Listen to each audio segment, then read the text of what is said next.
صاحب کی بارگاہ میں سوال عرض ہے کہ یہ موضوع کو اوپر مسح کیا جا سکتا ہے یا نہیں؟ اگر کیا جا سکتا ہے تو کتنی نمازوں پر یہ مسح کیا جا سکتا ہے؟ کن صورتوں میں مسح کیا جا سکتا ہے؟ مہربانی فرمائیں۔ ٹھیک ہے جی، اور اس سے بھی پہلے ایک سوال یہ ہے کہ وہ کون سے موزے ہیں کہ جن پر مسح کیا جا سکتا ہے؟ کیونکہ ہم جو پہنتے ہیں عموماً جو پہنتے ہیں اونی یا سوتی دھاگے کے بنے ہوئے موزے ہوتے ہیں جو ہمارے بلاد میں ہمارے شہروں میں پہنے جاتے ہیں۔ عمومی اعتبار سے تو ایک عام شہری جو اپنے آفس ورک میں بالخصوص کام کرنے والے اسکول کے اسٹوڈنٹس جو اپنے شوز میں جو موزے ساکس استعمال کرتے ہیں وہ وہی دھاگوں سے اونی یا سوتی دھاگوں سے بنے ہوتے ہیں، ان پر مسح کافی نہیں ہے۔ یعنی ان پہ اگر آپ نے گیلا ہاتھ پھیر لیا تو وہ کفایت نہیں کرے گا۔ وہ موزے ایسے ہونے چاہیے کہ جن موزوں کو پہن کر، جس طرح ہم چپل پہن کے چلتے ہیں مسافت طے کرتے ہیں، تو ان موزوں کو پہن کر ہم اس طرح سفر کر سکیں، چل پھر سکیں، تو اور وہ ٹخنوں کو چھپائے ہوئے ہوں اور ان کے اندر پانی نہ پہنچے تو اس ان کے اندر، اور وہ ریگزین کے ہوں یا چمڑے کے ہوں یا بہت سخت قسم کے کپڑے کے بنے ہوئے ہوں جس کپڑے کے اندر پانی جذب نہ ہوتا ہو۔ تو فقہ کرام نے اس کی مثال دی، جیسے ہم ایک بال دیکھتے ہیں، کرمچ کی بال ہوتی ہے نا، تو کرمچ کی بال جس کپڑے سے بنی ہوئی ہوتی ہے وہ تھوڑا ہارڈ کپڑا ہوتا ہے نا، تو اس طرح کے کرمچ کی میٹیریل اس میں جو یوز ہوا ہے اس کے ذریعے سے بنا ہوا ہو۔ اسی طرح فوجی جوتے وہ عام طور پہ بالکل بوٹ جو ہوتے ہیں اس شیپ کے ہوتے ہیں کہ وہ باقاعدہ بہت ٹائٹ بندھے ہوئے ہوتے ہیں اور وہ ریگزین چمڑے وغیرہ کے بنے ہوئے ہوتے ہیں، تو اس پر بھی مسح فقہ کرام نے جائز بتایا ہے۔ تو اب یہ ہے کہ مسح کرنے کے مزید تفصیلی اگر احکام جاننا چاہیں تو بہار شریعت کے دوسرے حصے میں مسح کرنے کا تفصیلی بیان موجود ہے، اس کو بھی دیکھا جا سکتا ہے۔ تو اب یہ سائل محترم کا جو سوال ہے کہ ہم مسح کتنے دن تک کر سکتے ہیں، تو اگر کوئی شخص مسافر ہے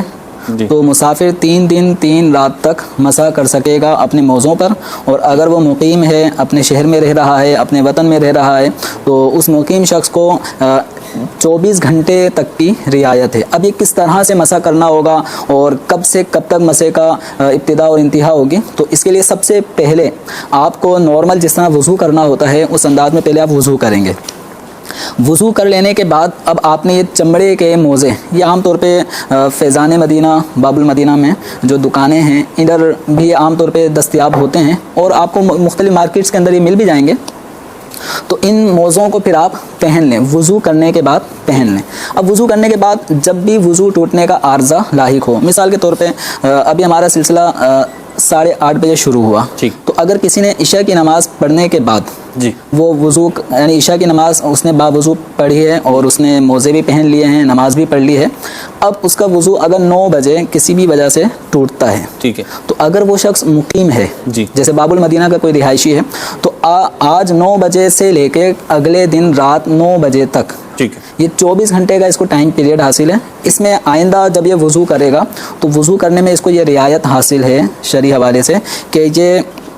جب وضو کرے تو چہرہ دھوئے، اپنے ہاتھوں کو دھوئے کونیوں سمیت اور سر کا مسح کرے۔ جب پاؤں دھونے کا مرحلہ آئے گا تو پاؤں دھونے کے وقت اس کو چاہیے کہ اپنے ہاتھوں کو گیلا کرنے کے بعد یہ جب ہاتھوں سے پانی ٹپک رہا ہو تو اس صورت میں یہ اپنے پاؤں کے جو ابھری ہوئی ہڈی ہے اس طرف سے ہاتھ پھیرتے ہوئے یہ اوپر تک لے کر آ جائے، یعنی جو پاؤں کا اوپری حصہ ہے اس اوپری حصے پر اپنی انگلی ایک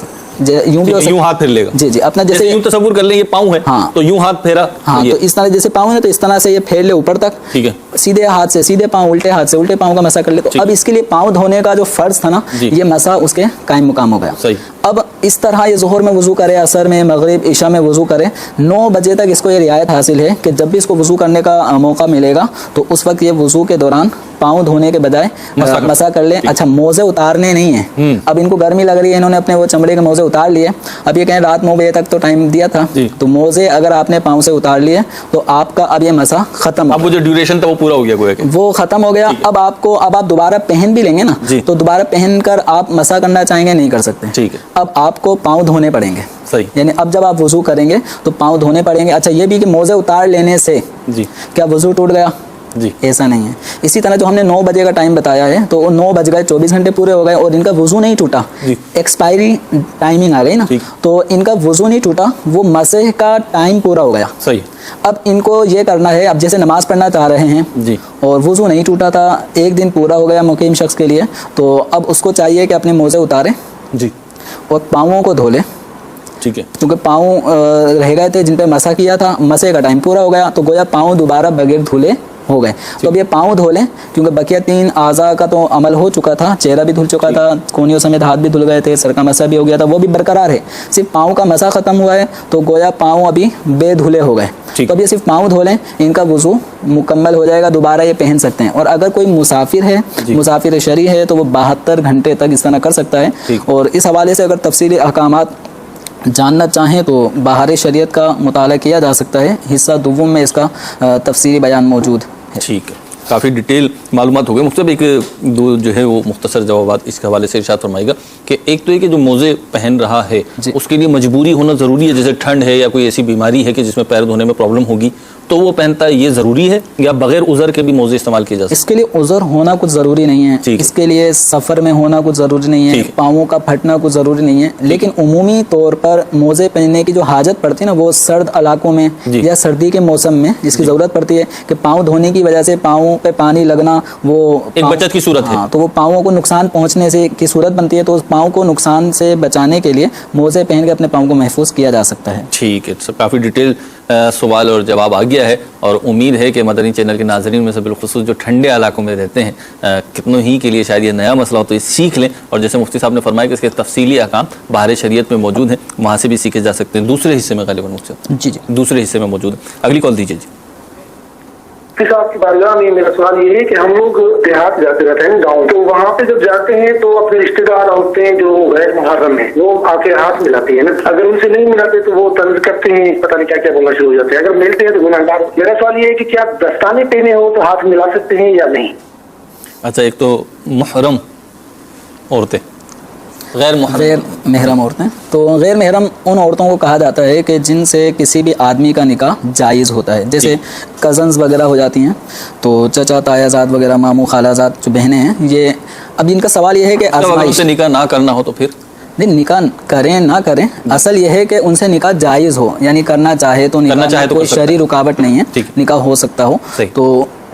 یہ غیر محرم عورتیں ہیں. تو اب غیر محرم عورتوں سے ہاتھ ملانا, ابھی کہتے ہیں اگر نہیں ملائیں گے تو ہمیں بڑی تانے دیے جاتے ہیں کہ بڑے, تو اب یہ اس حوالے سے دیکھیں کوئی بھی اگر تانا دے رہا ہے تو اس موقع پر ان کو پیار محبت نرمی سے سمجھایا جائے کہ آپ کا اس موقع پر تانا زنی کرنا اور ہاتھ نہ ملانے پر, جبکہ کزنز کا آپس میں ہاتھ ملانا یہ جائز نہیں ہے. نبی کریم صلی اللہ تعالیٰ علیہ وسلم نے کبھی کسی عورت سے مصافحہ نہیں کیا. تو حالانکہ بیعت کا سلسلہ ہاتھ میں ہاتھ دے کے بیعت آپ صلی اللہ تعالیٰ علیہ وسلم صحابہ کرام علیہم رضوان سے فرماتے, لیکن خواتین سے کبھی بھی بیعت کے وقت آپ صلی اللہ علیہ وسلم نے مصافحہ نہیں فرمایا. تو اب جب سرکار دو عالم صلی اللہ تعالیٰ علیہ وسلم کا یہ طریقہ کار رہا ہے کہ عورتوں سے ہاتھ نہیں ملاتے تھے, تو پھر ہم اپنے اس گھریلو کلچر کو کیوں تبدیل نہیں کریں, اپنی فیملی اپنی برادری سے. یہ تو کرنا چاہ رہے ہیں, جیسے انہوں نے کہا, آپ نے ایک بات ارشاد فرمائی کہ پیار محبت سے نرمی سے سمجھا جائے. اب معاملہ یہ ہے کہ وہ تو سامنے ہے ہی نامحرم, جو ناراض ہو رہے ہیں یا برا مان رہے ہیں یا طنز کر رہے ہیں یا تانے دے رہے ہیں, وہ تو فرد ہی نامحرم ہے. اب اس کو سمجھانے میں تو اور زیادہ احتیاط. دیکھیں اب اس میں یہی ہے کہ ان کے جو مرد حضرات ہیں,